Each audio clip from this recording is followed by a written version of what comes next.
above as well as under the water. Sperm whales, schools of mobular rays, blue sharks find rich feeding grounds in the channels between the islands.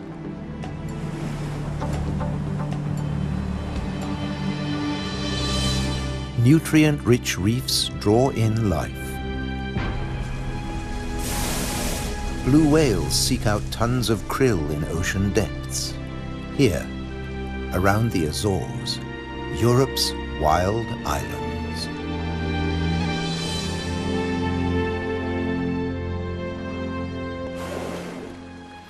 A family of false killer whales cruise the ocean on the lookout for prey. A blue shark patrols alone.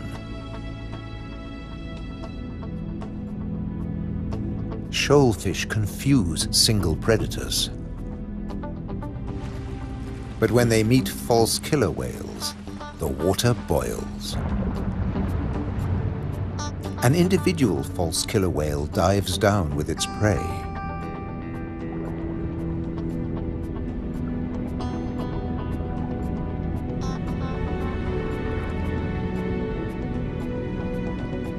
A blue shark comes late to the feast, drawn by scent molecules.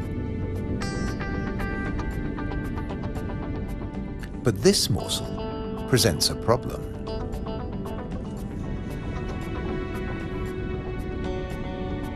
With jaws not made for chewing, it'll never swallow this tail fin.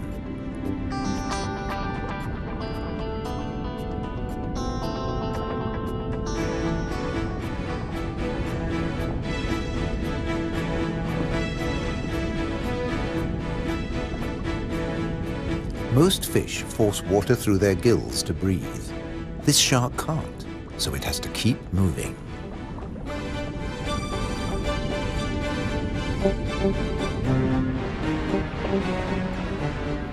Near the surface, another blue shark is demolishing a tuna. This job its teeth can do: shake and take.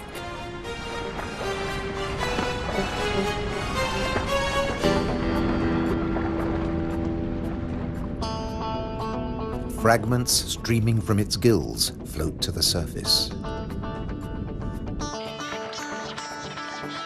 A little extra for the seabirds.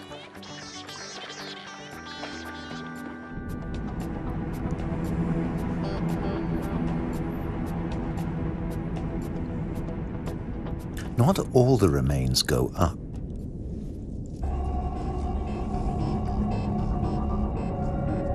Spread by the current, the scent draws a moray eel from its cave.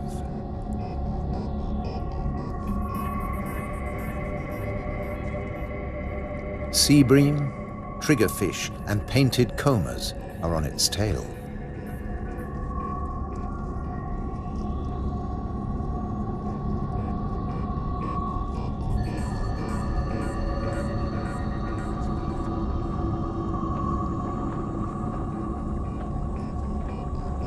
The ocean around the Azores is not short of flesh.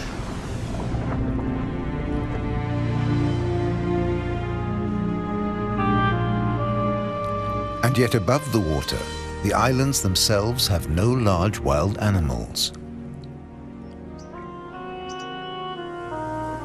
When Portuguese sailors landed on the Azores in 1427, these first humans found no vertebrates at all, except birds and two small species of bat. The birds evolved over time. This variant of the grey wagtail lives only on the Azores.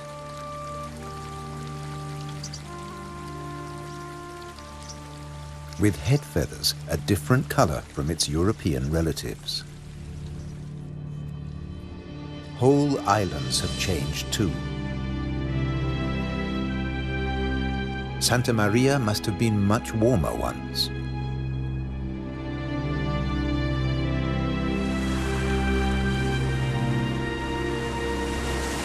Many of these ocean fossils belong to extinct species that once lived in warmer waters.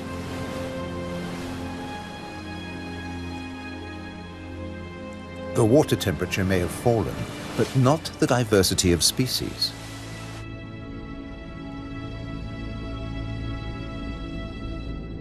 After nearly 6 centuries of human habitation, the seas around these volcanic islands are still largely unexplored.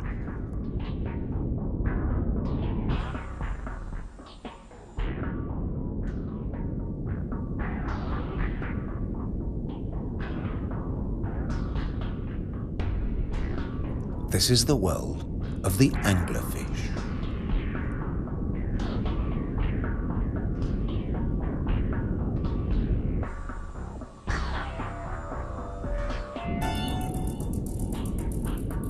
A 1,000 meters down, this pink frogmouth ignores the pressure of 100 kilos per square centimeter. Other deep dwellers are less easy to name.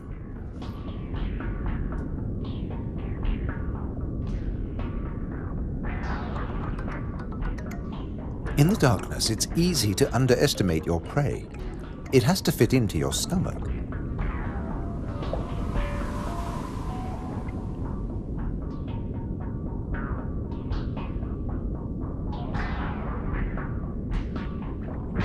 The six-gill is one of the largest deep-sea sharks, but at night it swims to the shallows to feed. The spider crab lives in darkness. It has never seen this kind of light. Nor has its coral community. Beyond the scorpionfish and past the deep-sea sponges, there's an unknown world.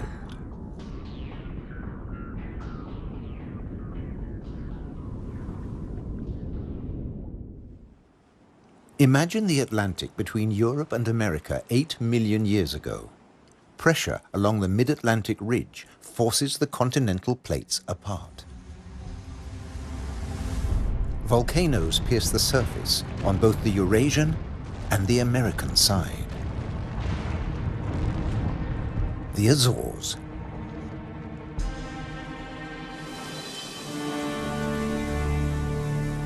Most of the volcanoes are dormant. Water, not lava, fills their craters.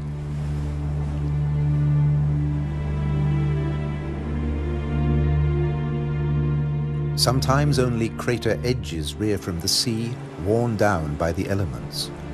Spawned by the sea, there too they will return. For now, it's craters that dominate the landscape. Gases still escape from fumaroles on some of the 1,700 volcanoes. Heat brings water almost to boiling point.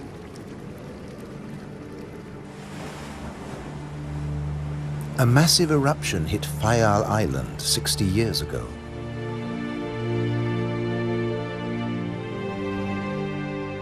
Humans couldn't live in this lunar landscape.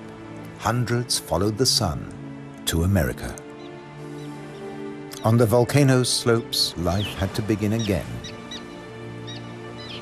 Birds were pioneers on naked rock.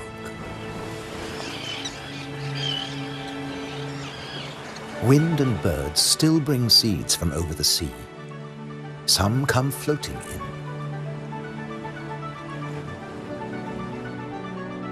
Humans brought the Hottentot fig, and plants create the first soil on bare rock.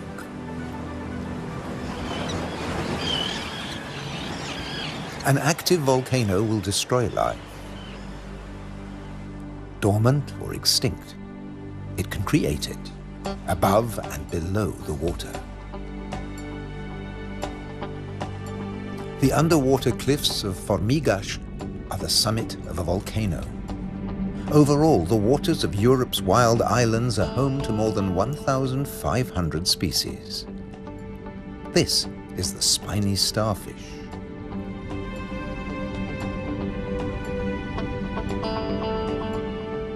There are 530 fish species, like the damselfish, swarming along reef ledges.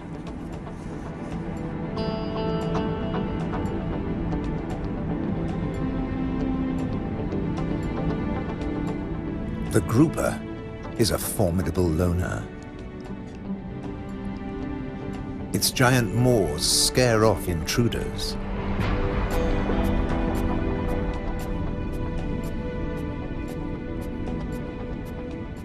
The barred hogfish is a lot prettier than its name. It's a protogynous hermaphrodite like its cousin, the grouper. It starts off female until it reaches a certain length. Then it becomes a male, aggressively defending its territory.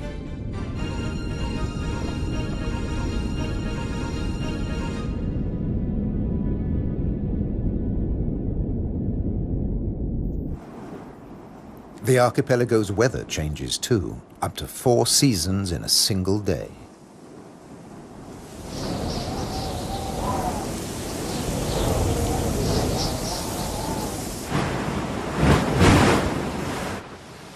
And when the winds blow above, down below, no one is safe. The storm surge tears into the sea floor. But turbulence won't deter European eels from their prey. They're adaptable, living equally happily in salt and in fresh water. This is just swell. Heavy surf stirs up food. For some, that means come out and eat. For others, take cover. The powerful grouper hides in his rock grotto.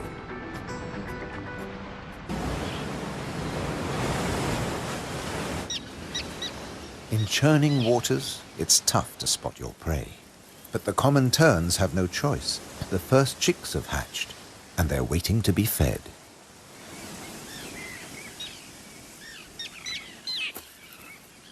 Elsewhere, adults are still brooding. The nest, a few pieces of dried grass, hardly visible. The parents sit in turn for 3 weeks. Their beak, both dagger and tweezers, is perfect for catching small fish.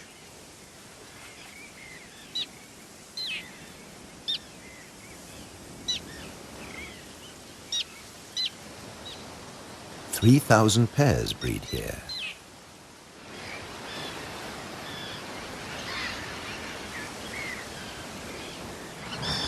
Typically, each couple lays 3 eggs.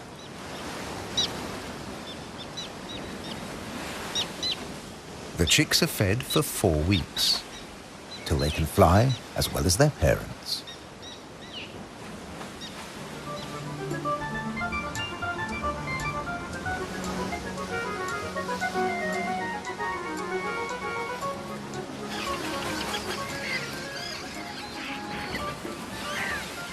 Then they're ready for takeoff on the long journey to South Africa.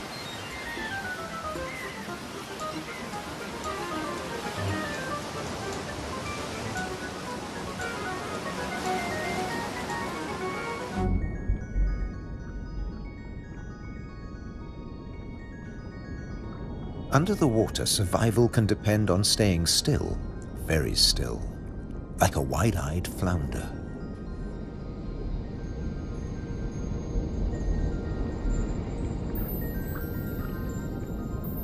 With his general-purpose military markings, the Guinean pufferfish doesn't mind being seen.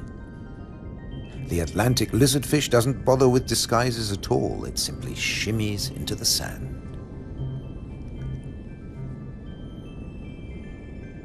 This may fool both its prey and its predators.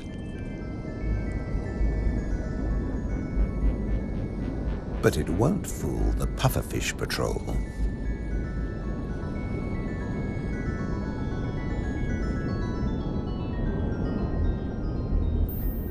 The shamefaced crab folds its pincers to protect its gills and digs itself in.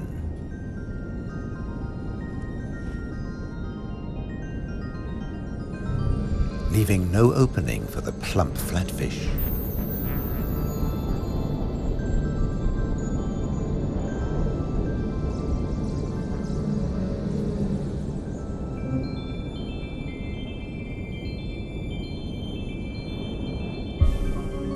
Bye.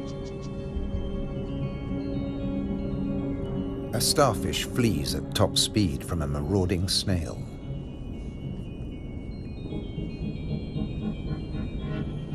The Triton snail feeds mainly on echinoderms like the purple sea star.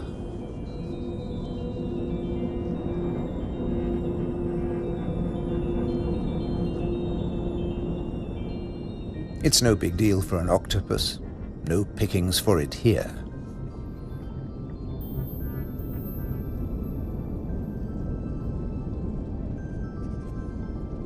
Sacrificing an arm, the starfish gets away.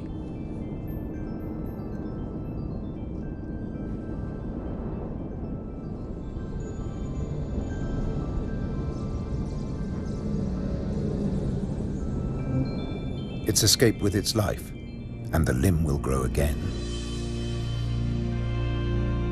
These wild islands in the Atlantic are a freshwater reservoir. Vast amounts of seawater vaporize in the warm ocean air, and freed of salt, they unload onto the Atlantic islands.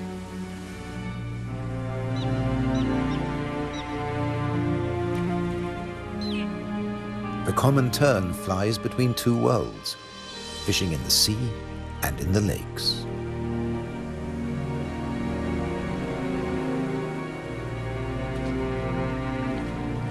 Humans brought the freshwater fish to these islands. Water flows straight off the impervious lava rock.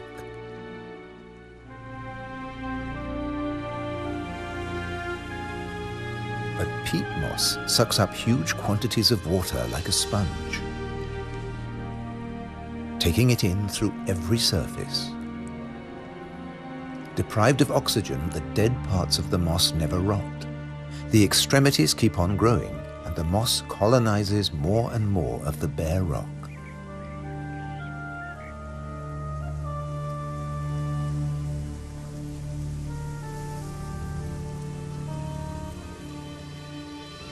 Just beneath, more than 270 caves pierce these wild islands, dark and cold. Perfect for isopods, crustaceans that have their breathing organs in their legs. Or for cyanobacteria, a life form that has existed for nearly 4 billion years.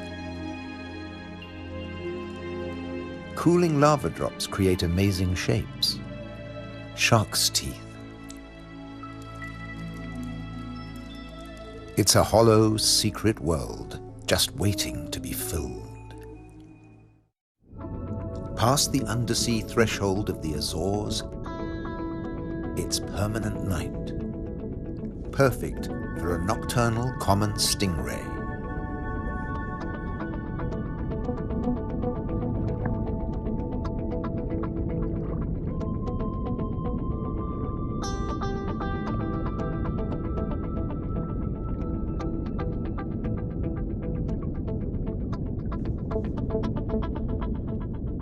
It's not alone here. Sliding over the cavern walls, unicorn shrimp.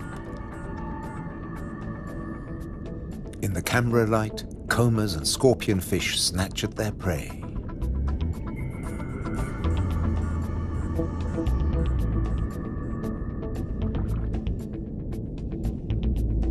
The brown moray eel is cleaning up on the cavern floor. The shrimps come up from deeper waters to spend the winter. For some, it's a short winter. The females packed with blue eggs are especially sought after.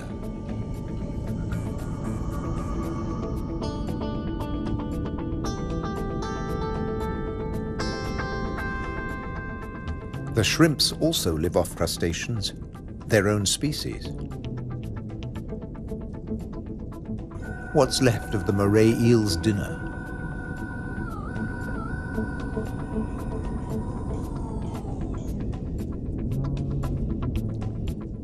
First, eat your neighbor, then take time for a spot of grooming.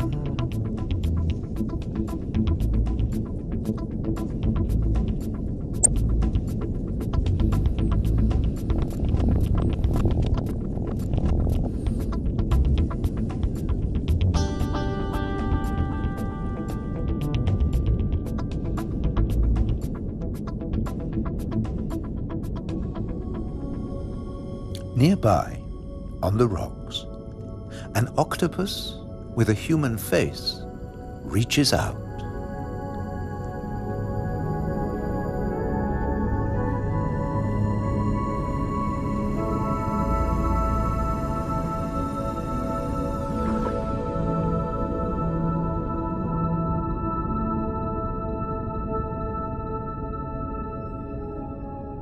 The stingray glides back to the ocean.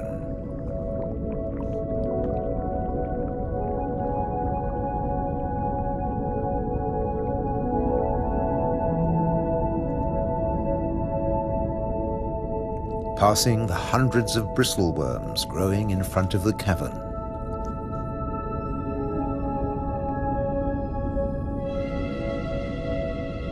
Their tentacles trap particles from the passing current to eat or to construct the tubes they live in.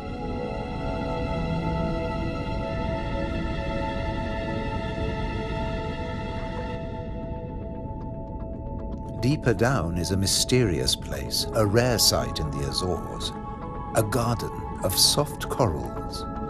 They don't make chalk exoskeletons like their tropical cousins.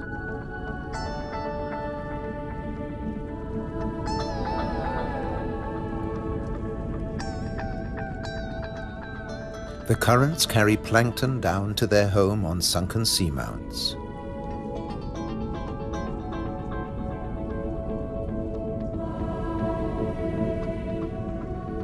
The venomous buried anemone is active only at night. During the day, it contracts. Once, scientists couldn't agree whether corals were plants or animals, so they called them anthozoa, flower animals.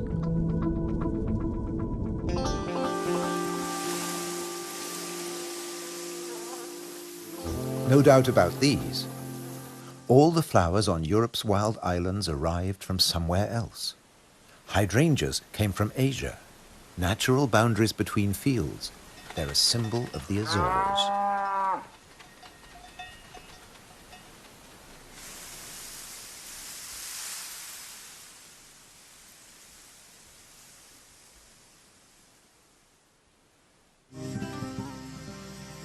Hundreds of stone walls create hundreds of microclimates for the vines the settlers brought in the 15th century.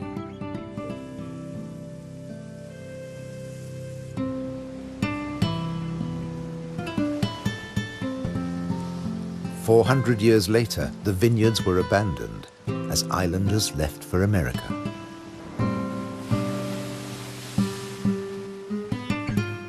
The stone walls became a playground for Madeira lizards. They were brought here by seafarers too.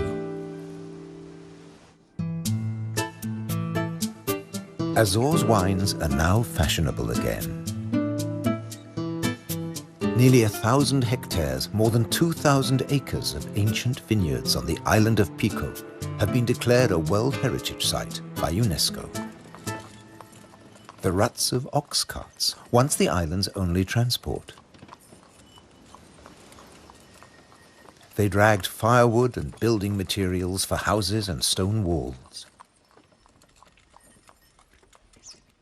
And they carried the new wines down to the coast to ship to Europe. But at a cost. Beneath these waters is the strangest, most dangerous place on the Azores.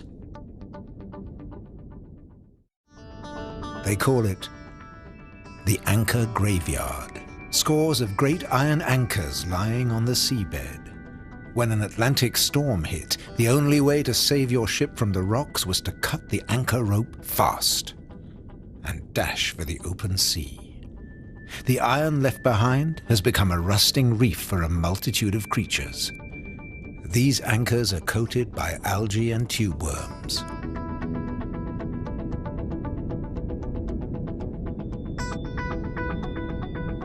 A shark's outline protects hiding fish.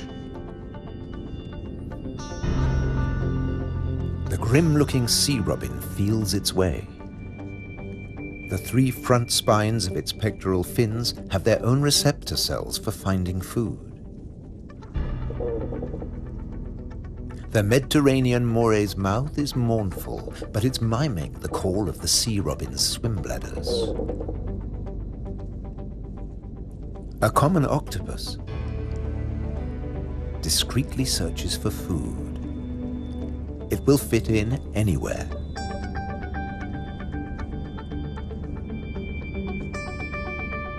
While bearded fireworms clear up the corpses in the anchor graveyard.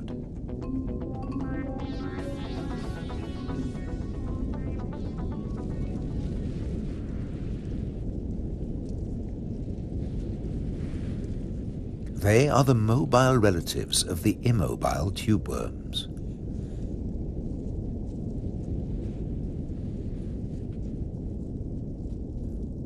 The octopus has found another spot to test its camouflage skills.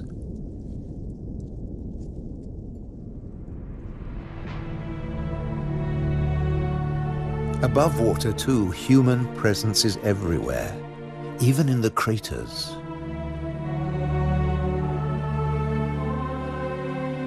Any straight line means a wall, one that protects the grazing horses and cattle. By keeping the grass short, these domestic animals help the seasonal visitors that have been coming here for thousands of years. The ruddy turnstone digs to find fresh food. Black-bellied plover fly in from Russia on their way to their winter quarters in South America and South Africa.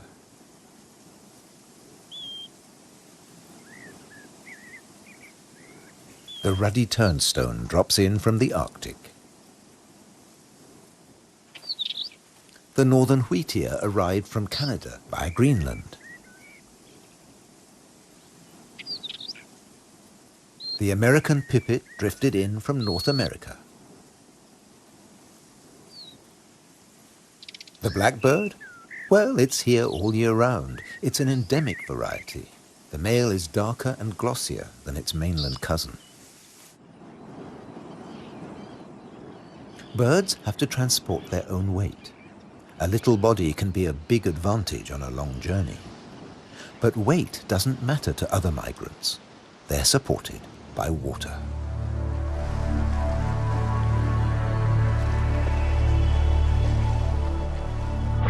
Humpback whales migrate between the Arctic and the tropics.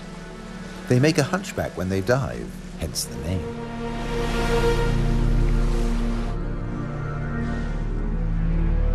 A pod of fin whales, the blue whale's closest relatives, the two species can interbreed. They swim back and forth between Arctic and subtropical waters.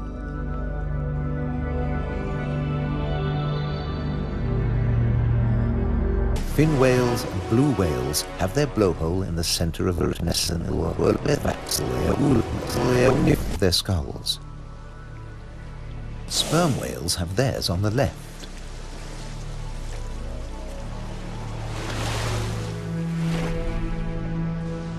Baleen whales spend long periods sieving krill and plankton from the waters of the Azores.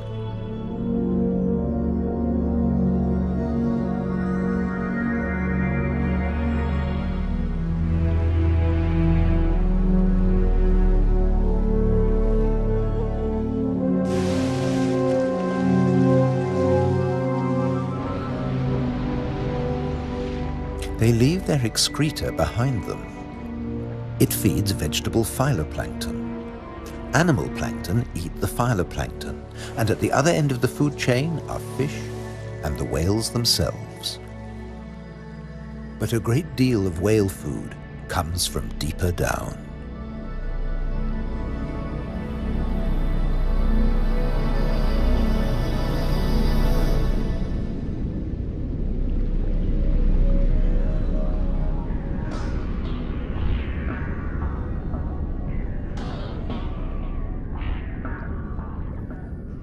Meanwhile, not all the creatures of the eternal darkness are permanently banished to the depths. Every night, countless organisms leave the realm of the bizarre anglerfish and rise into shallower waters. Colossal amounts of krill join them on the upward journey. A nightly vertical migration. Salps and bioluminescent comb jellies illuminate the greatest movement of biomass on Earth. All here to harvest the vegetable plankton, or get eaten themselves. This innocent-looking blob is anything but. A Portuguese man-o'-war is a colonial organism, a conglomeration of polyps serving different functions. One polyp is the sail. Innumerable other polyps repel invaders or catch booty with tentacles that stretch up to 30 meters. On the right, a salp has become ensnared. Venom from stinging cells kills the prey. The tentacles drag it to the mouth.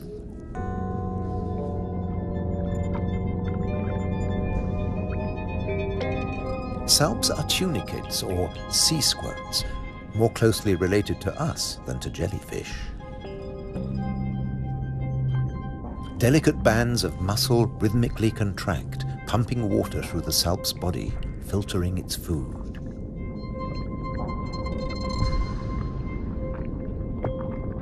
Salps build into chains and can direct themselves through the water.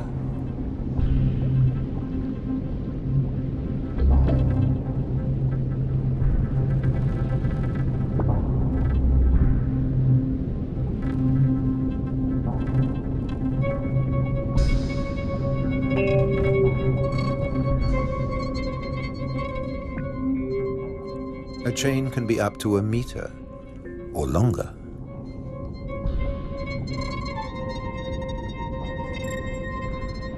Unlike salps, many jellyfish have venomous tentacles. But they too have predators. They're one of the favorite foods of loggerhead sea turtles. On their 5-year journey from the Florida beach where they were born, they swallow innumerable jellyfish immune to the venom. But there's another hitch. Comb jellies have no sting cells, but in the water they look a lot like drifting plastic.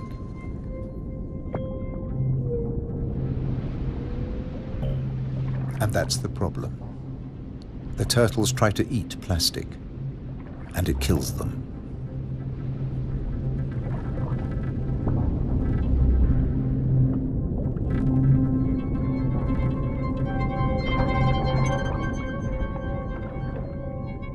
This is a great jellyfish hunter. At up to 3 meters in length, the ocean sunfish particularly relishes the Portuguese man-o'-war. But that too catches other jellyfish.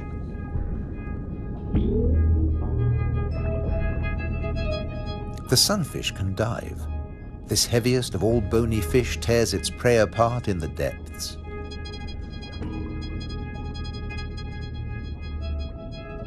The man-o'-war must stay on the surface, but it's a most effective hunter.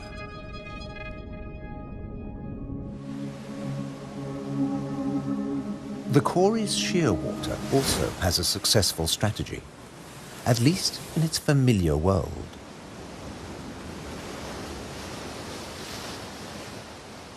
It deposits its eggs in niches high on the rocky cliffs. No surf, no high tide can reach its young. But now they face a new danger. Stray cats.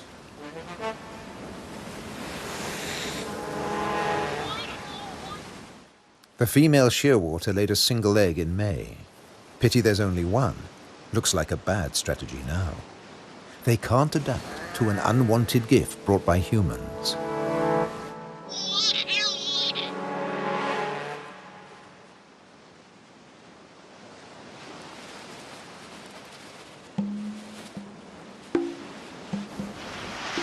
On the island of Corvo, more than 80% of predated chicks are the victims of cats.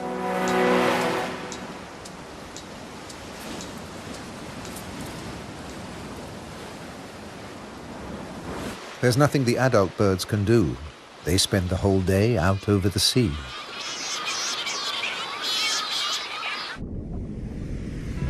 By contrast, periphyton, a mix of algae, bacteria, and microbes, stay where they grow, ruled by time and tide. Some quickly find a home on flotsam and jetsam. Attached and yet mobile, they drift across the ocean. Goose barnacles fix onto hard surfaces. Their cirri grasp plankton from the water. No matter what it's made of, marine debris attracts life forms.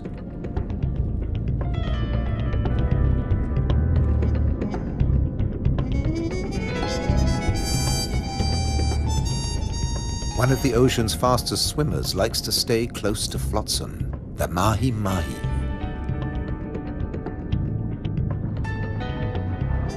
Because floats and buoys provide protection in the open sea. Some species may have survived ocean transfer as passengers on floating debris.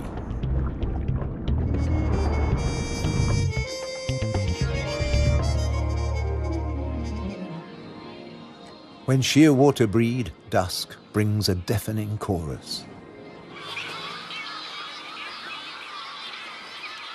Parent birds calling to their young as they return from the sea.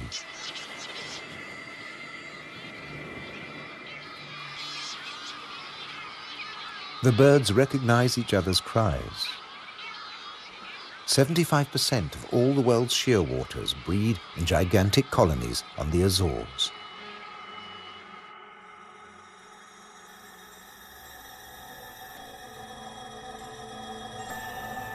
The name Madeira lizard says it all. This creature originated on a distant island. The Madeira wall lizard is very common on the Azores. It's one of the few reptiles found on these islands, and it's very fond of nectar. Invertebrates and vegetable matter complete its diet.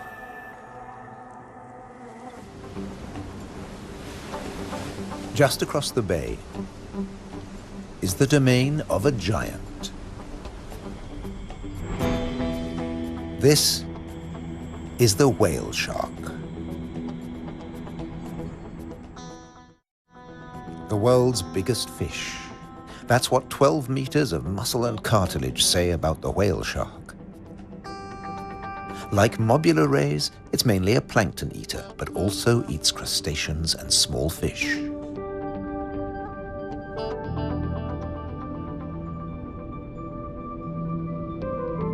The rays' rolled fins on their foreheads direct the plankton into their mouths.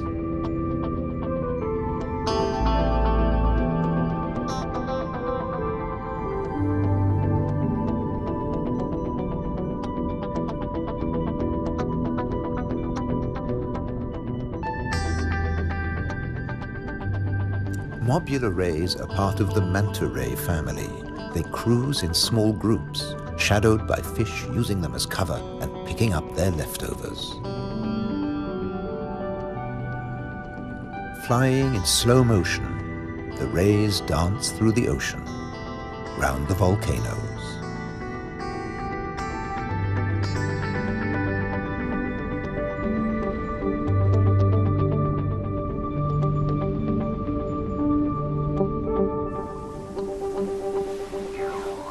High above, there's something stirring on the cliffside.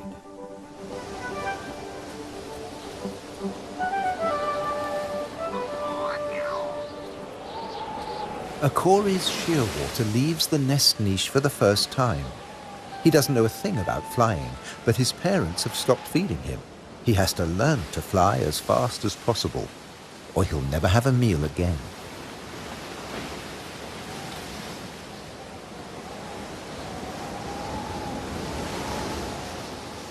He needs a takeoff point with a fair wind.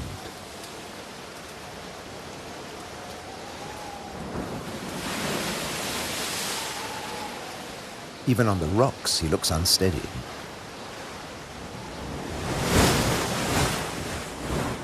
A fellow shearwater learns the difference between flying and falling.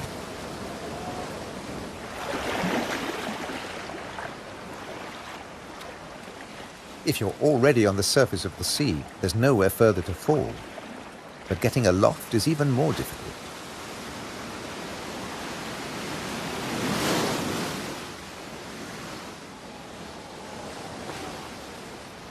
Wings over water. That's the right idea.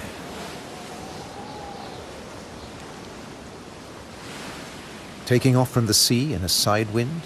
Tough even for the experienced.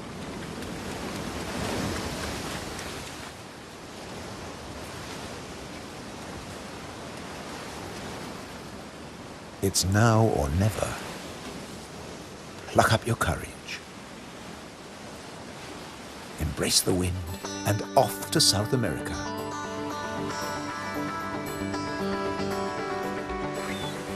On the Azores, you're either coming or going. In December, with the sheer waters long gone, male sperm whales are returning from their feeding grounds in the Arctic waters. They meet males who were too young to make the journey and mothers with their young calves born while they were away.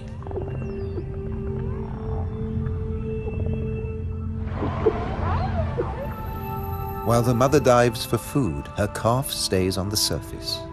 It'll be 2 years before he dives with the group.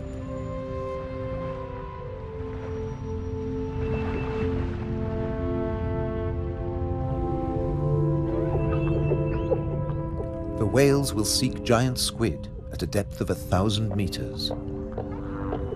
At 18 meters and weighing in at 50 tons, sperm whales are the world's biggest toothed whales.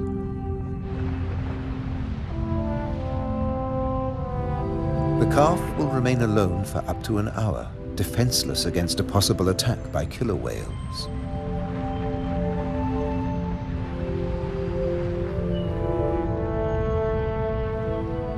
Finally, the group return from the deep.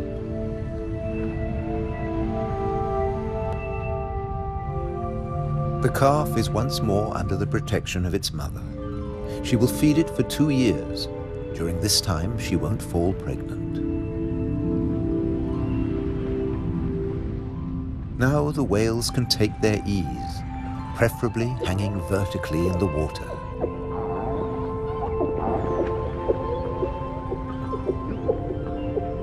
Someday the calf will join the long migration to the Arctic, before returning to Europe's wild islands, the Azores.